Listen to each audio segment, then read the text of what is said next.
കൊച്ചേട്ടന്റെ കത്ത്. അവരുടെ പ്രതികരണം നമ്മുടെ പ്രതിഫലനം. പ്രിയ DCL കൂട്ടുകാരെ, ഒരിക്കൽ ഒരു വൃദ്ധനായ മനുഷ്യൻ ഒരു നഗര കവാടത്തിൽ ഇരിക്കുകയായിരുന്നു. അപ്പോൾ ഒരു കുതിരപ്പുറത്ത് പാഞ്ഞു വന്ന ഒരാൾ വേഗത കുറച്ച് വൃദ്ധനോട് ചോദിച്ചു, "ഈ നഗരത്തിലെ ആളുകൾ എങ്ങനെയുള്ളവരാണ്?" വൃദ്ധൻ ചോദിച്ചു, "എന്തുകൊണ്ടാണ് നിങ്ങൾ അങ്ങനെ ചോദിക്കുന്നത്?" കുതിര സവാരിക്കാരൻ പറഞ്ഞു, "ഞാൻ ഇതുവരെ താമസിച്ചിരുന്ന നഗരത്തിലെ ജനങ്ങൾ ഒട്ടും മര്യാദയില്ലാത്തവരും സ്നേഹമില്ലാത്തവരുമായിരുന്നു. എനിക്ക് ആ സ്ഥലം ഒന്ന് മാറണം. കുറെ കൂടി നല്ല മനുഷ്യരോടൊത്ത് ജീവിക്കണം." വൃദ്ധൻ പറഞ്ഞു, "സഹോദര, നീ ഇവിടെ നിന്നും പോകുന്നതാണ് നല്ലത്. കാരണം ഇവിടുത്തെ ജനങ്ങൾ അതിനേക്കാൾ മോശവും മര്യാദയില്ലാത്തവരുമാണ്." കുതിര സവാരിക്കാരൻ മുന്നോട്ട് പോയി. അല്പം കഴിഞ്ഞ് ഒരു കാളവണ്ടിയിൽ ഒരു മനുഷ്യൻ പതിയെ അവിടെ എത്തി ചോദിച്ചു, "മുത്തശ്ശ, ഇവിടുത്തെ ജനങ്ങൾ എങ്ങനെയുണ്ട്? എനിക്ക് താമസിക്കാൻ ഒരിടം വേണം. നീ വന്ന സ്ഥലം എങ്ങനെയുണ്ടായിരുന്നു?" വൃദ്ധന്റെ ചോദ്യത്തിന് കണ്ണീരിൽ കുതിർന്നതായിരുന്നു അയാളുടെ മറുപടി. "അവർ വളരെ സ്നേഹമുള്ളവരായിരുന്നു. എനിക്ക് അവിടം വിടാൻ ഒട്ടും ഇഷ്ടമില്ലായിരുന്നു. പെട്ടെന്നുണ്ടായ ചില സാമ്പത്തിക പ്രതിസന്ധി മൂലം ഞാൻ പോന്നതാണ്."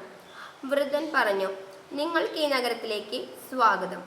ഇവിടുത്തെ ജനങ്ങൾ അവരെക്കാൾ വളരെ നല്ലവരാണ്." ഇതെല്ലാം കേട്ടുകൊണ്ട് വൃദ്ധനരികിൽ നിന്ന് മറ്റൊരാൾ ചോദിച്ചു, "എന്താണ് നിങ്ങൾ രണ്ട് മറുപടികൾ കൊടുത്തത്?" വൃദ്ധൻ പറഞ്ഞു, "നിങ്ങൾ എങ്ങനെയാണ്, അതുപോലെയായിരിക്കും മറ്റുള്ളവർ നിങ്ങൾക്കും. നിങ്ങൾ മറ്റുള്ളവരെ പറ്റി എപ്പോഴും പരാതിയും കുറ്റവും പറഞ്ഞു നടന്നാൽ എല്ലാവരും നിങ്ങളെ അകറ്റി നിർത്തും. നല്ല സ്വഭാവമുള്ളവരെ എല്ലാവരും ചേർത്ത് നിർത്തും. മറ്റുള്ളവരുടെ പ്രതികരണങ്ങൾ നമ്മുടെ തന്നെ പ്രതിഫലങ്ങളുണ്ട് എന്ന് അറിയണം." പ്രിയ കൂട്ടുകാരെ, നിങ്ങൾ പുതിയ പ്രതീക്ഷകളോടെ പുതിയ ക്ലാസ്സിലേക്ക് പ്രവേശിക്കുകയാണ്. പഴയ ക്ലാസ്സിലെ കൂട്ടുകാരും പുതിയവരും നിങ്ങളുടെ ക്ലാസ്സിലുണ്ടാവാം.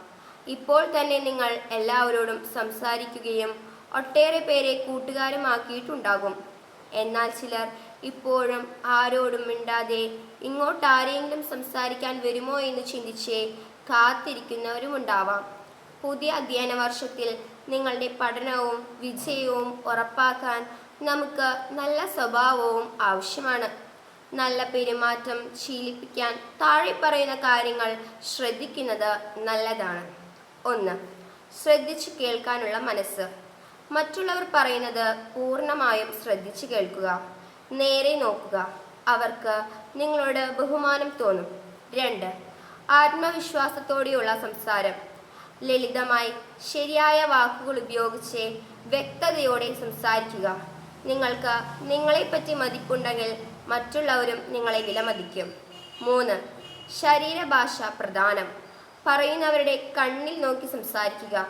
നല്ല പ്രസന്നമായ മുഖം, ചിരി എല്ലാം നല്ലതാണ്. 4. ഹൃദ്യമായ ഭാവപ്രകടനം നല്ലത്.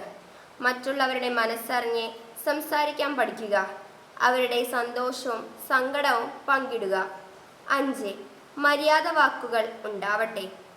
ക്ഷമിക്കണേ, നന്ദി, കേട്ടോ, ദയവായി തുടങ്ങിയ മര്യാദ വാക്കുകൾ ഉചിതമായി ഉപയോഗിക്കുക. കൂട്ടുകാരെ, നിങ്ങളുടെ വാക്കും പെരുമാറ്റവും മറ്റുള്ളവർക്ക് നിങ്ങളിലേക്ക് വരാനുള്ള വഴിയും വാതിലുമാണ്.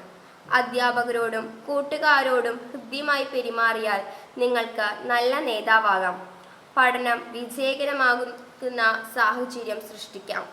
എവിടെയും നിങ്ങൾക്ക് സന്തോഷത്തോടെ ജീവിക്കാം.